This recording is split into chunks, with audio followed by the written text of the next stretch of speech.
we will continue with our discussion of viscous flow.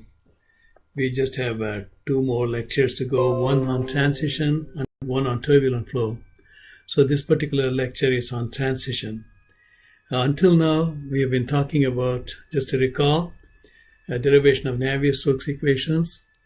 Then we talked about exact solutions to Navier-Stokes equations, and you did some homework problems. That was your homework set number 2.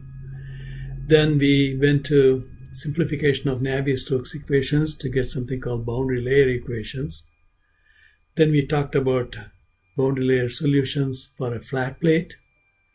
Then we talked about how to condense the velocity information into quantities such as boundary layer thickness, displacement thickness, momentum thickness, shape factor, skin friction, and so forth.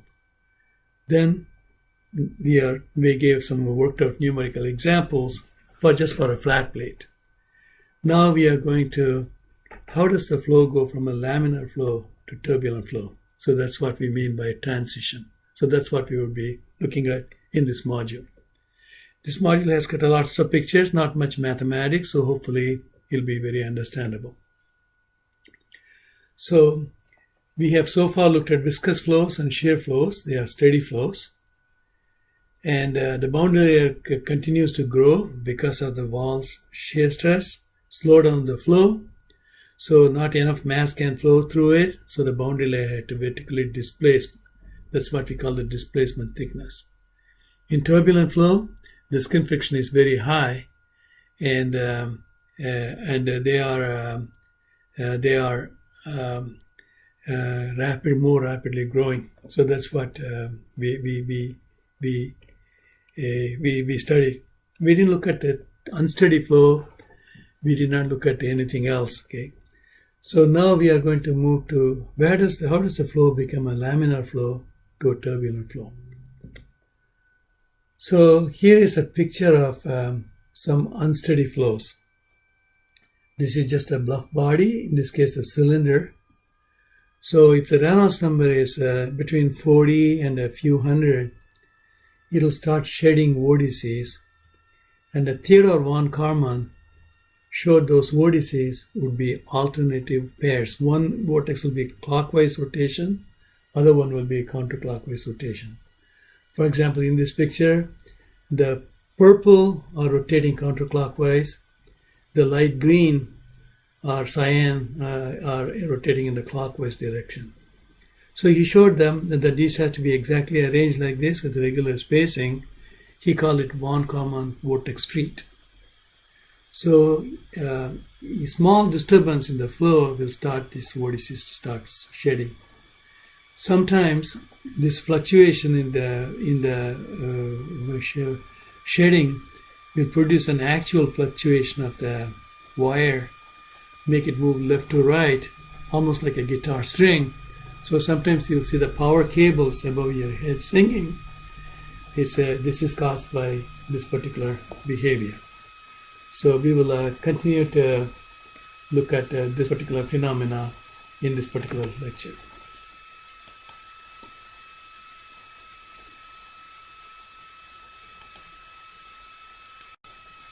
Continue our discussion. So that's the vortex shedding phenomena on a cylinder. Now let's look at a situation where we are going to what we expect to be a steady flow. This is Reynolds, the same guy we named the Reynolds number after. He was long before von Karman. Von Karman was from Hungarian. He went to Germany around before the Second World War started. Then von Karman came to Caltech, to America after the Second World War. Reynolds was there. He's a Britisher long before von Karman. He was even there long before the Wright brothers. He was studying the flow in a pipe. So he took a glass pipe and he, while looking at the water flow inside the pipe, because water is a clear liquid, he was injecting some kind of a colored dye like an ink and see what happens to the ink as it flows from left to right. So this is what he was looking at. So he wanted a nice steady flow, nothing to disturb the environment. So he built a sound absorbing, vibration absorbing foundation on which he stood and did his experiment. This is just to keep so that the experiment does not shake because of vibrations. So what he found was, this is a flow through a pipe, circular pipe. He used a clear glass pipe so he could look through the pipe to see what's going on. He is injecting some kind of a color dye from the left to right. And the flow rate is density times velocity times the mass flow rate. If you divide the mass flow rate divided by density, you'll get a volume flow rate. If you get a volume flow rate divided by the area, that's the average velocity. Now the Reynolds number, named after him, is defined as Reynolds number times this average velocity based on the mass flow rate times the diameter of the pipe divided by the viscosity. So he was slowly increasing the flow rate from small to high, and basically because when he's increasing the flow rate, the average velocity increased, so he was increasing the Reynolds number. So up to a Reynolds number of 2300, when he injected the dye, it was just smoothly going from left to right, not much was happening to it. But when the Reynolds number increased above 2300, it started dancing about and starting going unsteady, and then it became a chaotic, completely mixed color. So he said something is happening. I have a smooth layer by layer flow, laminate, laminar, lamina, laminar flow, layer by layer flow. Now it's transitioning. I'm starting to develop some unsteadiness. So he called that a transition. Then here I have a completely chaotic random motion, which I call turbulent. So it's a turbulent flow. So I discovered three regimes: laminar flow, transition flow, and turbulent flow. So this is the picture of the dye he injected. If somebody does in the modern facility, they will use a little small glass tube and inject a colored dye into the pipe and watch what happens to this dye. So you're increasing the flow velocity gradually, and you're taking a video camera and taking the picture of it, what's going on here. So below 2300, based on the Reynolds number, based on the diameter, average velocity, water density, and water viscosity, you get a nice smooth flow. There's not much mixing between the color dye and the outer water flow. Now if you just go to around 2300, you get this type of a picture. This is the same color dye. It starts dancing up and down like this. Reynolds didn't understand where it's coming from. That's why he put that vibration absorbing foundation. He put his test bed on top of it to keep it isolated from any kind of accidental shaking by the ground, somebody bumping into it, creating this oscillation. None of this was there. So, but it automatically started oscillating. So some unsteadiness or something was going in, unstable. Unstable meaning any small disturbance started growing, in this case, spatially from left to right along the x direction, which is along the pipe axis. So if you go to above 2300, it became completely chaotic in a mixed flow. So this dye mixed up, it became a completely, and water and inkjet completely mixed up, mixed flow was what was resulting. Then other people came along. A Britisher, Lord Rayleigh, 1878, was studying it. By the way, in Britain, as you know, we had a queen, like a Queen Victoria, before that Queen Elizabeth, the first, the queens, and so they had kings, Henry, and so forth, that you read about in the history books. They would have a royal court. So these lords were members of the royal court. They were Renaissance engineers, if you will. They could write literature, they could write poetry in the morning, then they could do scientific investigations like this, and in the evening they will put on a drama or a play for the entertainment of everyone. They were multi-talented. Unfortunately, over a period of time, all these things have changed, so all we could do as engineers is to write MATLAB code. All our other skills are lost. Coming back to Rayleigh, he came up with a mathematical expression that a shear layer is just a layer where you have a velocity gradient, therefore you have a shear stress. Even if you ignore viscosity, so that you pretend it's an inviscid flow, it's got a tendency to go unstable if the velocity profile has an inflection point. I'm going to explain what we mean by inflection point in the next few slides. But he said even a tiny disturbance will grow in space and also in time. So you may get a spatial instability, that means things are growing in the x direction, or temporal instability where things are growing in time, or possibly both. So he came up with a stability criterion. So to understand this, we need to know what is an inflection point. So let's take a look at mathematically what it means. So let's say this is my velocity profile. U is drawn vertically, Y is drawn horizontally. At the wall, U is 0. Initially it grows, then it comes down. This is a completely convex curve. That means the second derivative is negative. That means the slope is decreasing, goes to 0, continues to decrease, become negative. So the first derivative is continue to become more and more negative. So the rate of change of first derivative is negative. So the second derivative is negative. Here it's an opposite situation where the slope starts negative, becomes 0, then becomes positive. So the rate of change of the first derivative is positive. This is a concave curve. So you have a convex curve, you have a concave curve. What happens if both of them are simultaneously present so that you have a convex and a concave both?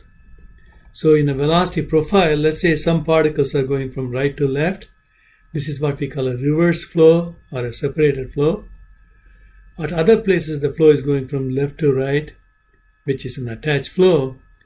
Then you have this convex and a concave. So this one has got a negative second derivative. This has got a positive second derivative. So where the second derivative changes sign is what we call the inflection point. So the inflection point is where the second derivative is 0. So velocity profile in viscous flow sometimes have got an inflection point like this. So Rayleigh said if there's such an inflection point, automatically it's unstable. It is going to go, when you shake it, it's going to go unstable. What happens to viscosity? When the viscosity is a lot, viscous shear stress kind of kills all these fluctuations. It converts those fluctuations in velocity into heat by rubbing up the layer one against the other and dampens down. Just like a shock absorber in our car, because of a viscous mechanism, it slows down the vibration and gets rid of it. But if it's an inviscid layer, Rayleigh said it's going to be unstable. High Reynolds numbers flow are going to be also unstable because high Reynolds number, the inertial effects are dominant over the viscous effects. So transition occurs if the Reynolds number is sufficiently high. Also, if there's any kind of an external disturbance, it's going to grow. So seeding. There are other factors. I'm going to walk through them one at a time, one slide each, so we understand what are these various factors. So Reynolds number is a crude measure of the inertial forces, rho times velocity times distance, is an inertial effect. Think of a running back. Rho density if it's very heavy, velocity if it's very fast. D is a diameter if his size is big.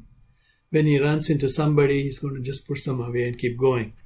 So when the water molecule or air molecule is moving at a high velocity, if that size of the airfoil is big or the size of the pipe is big, and if the density is high, like in water, the numerator gets very high. Viscosity shows up in the denominator, measure of the viscous effects. Therefore, if the Reynolds number is high, the flow will become turbulent because there's not enough viscous mechanism to damp out the fluctuations, like a viscosity in our shock absorber in our car.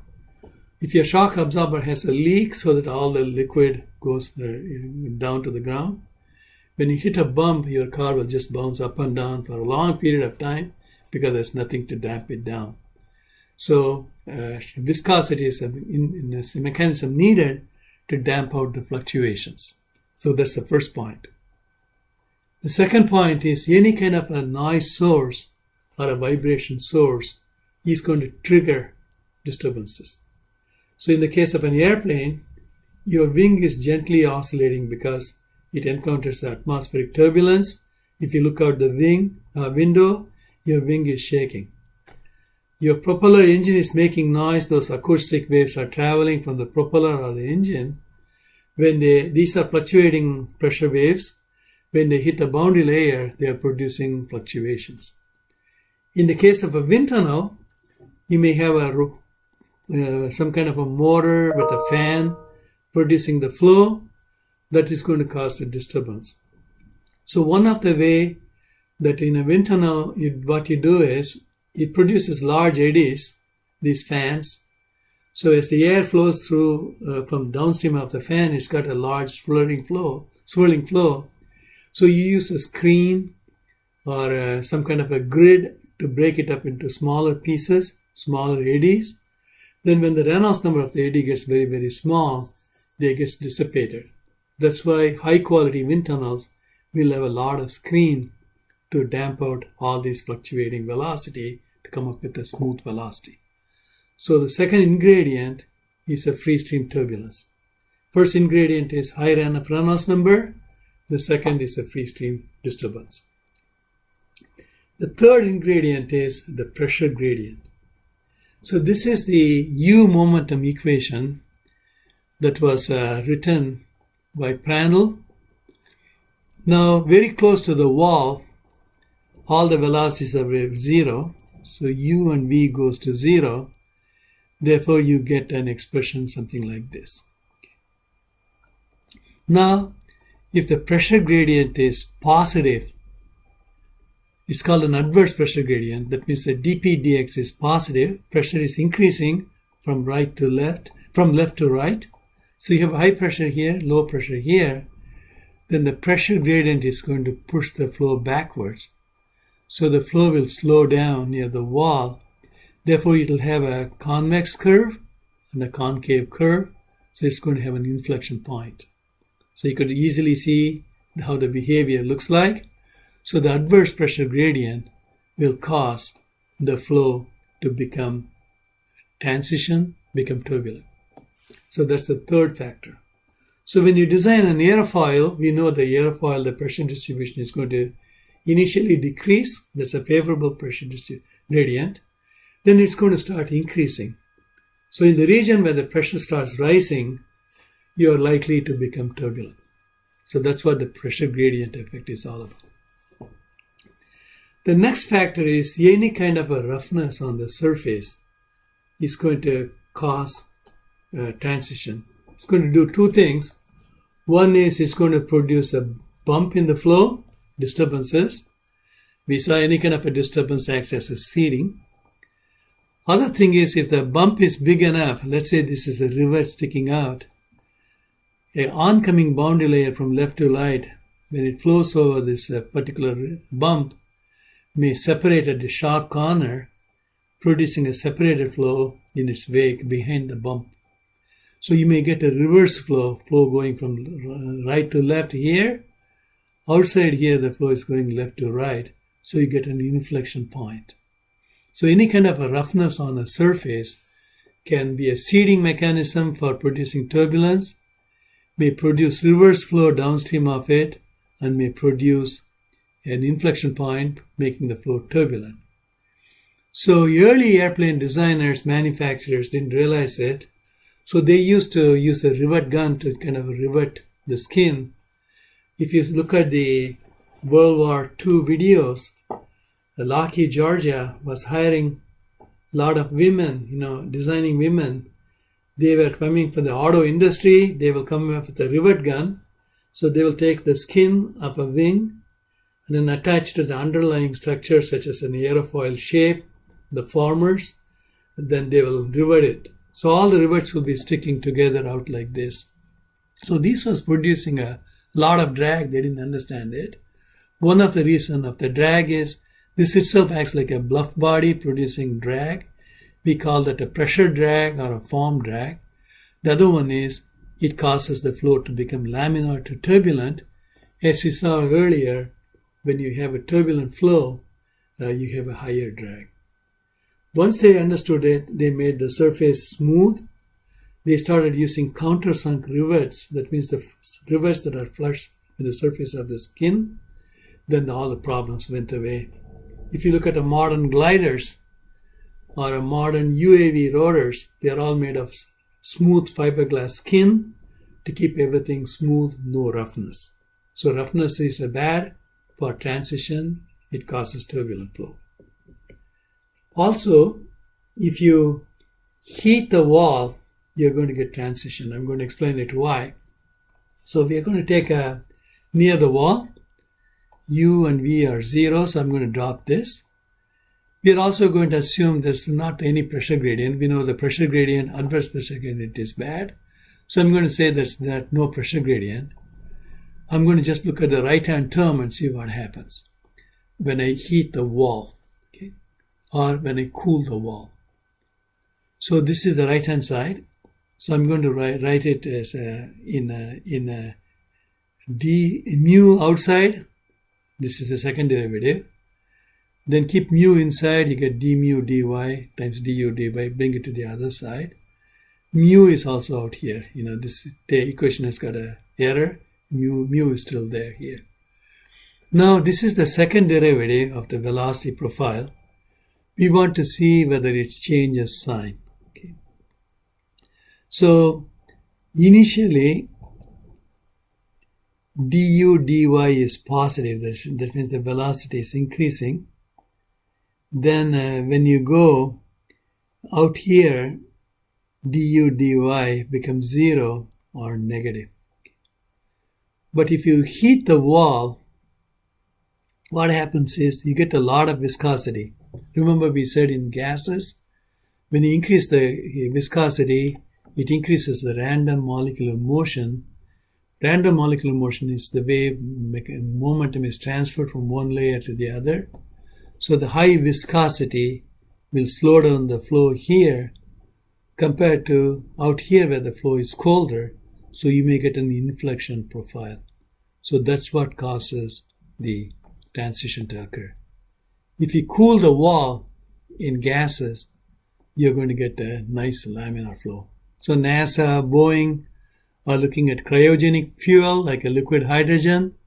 So they are wondering, can we not use this liquid hydrogen to cool the surface of a wing, surface of the fuselage, to make the inflection point disappear so that I don't have to worry about transition. So it's an area of big research. So cooling stabilizes the flow, heating destabilizes the flow. So airfoil designers, when they design an airfoil, one thing they can control is shape the airfoil so that they can postpone, you can't avoid it, postpone the rise in the pressure gradient.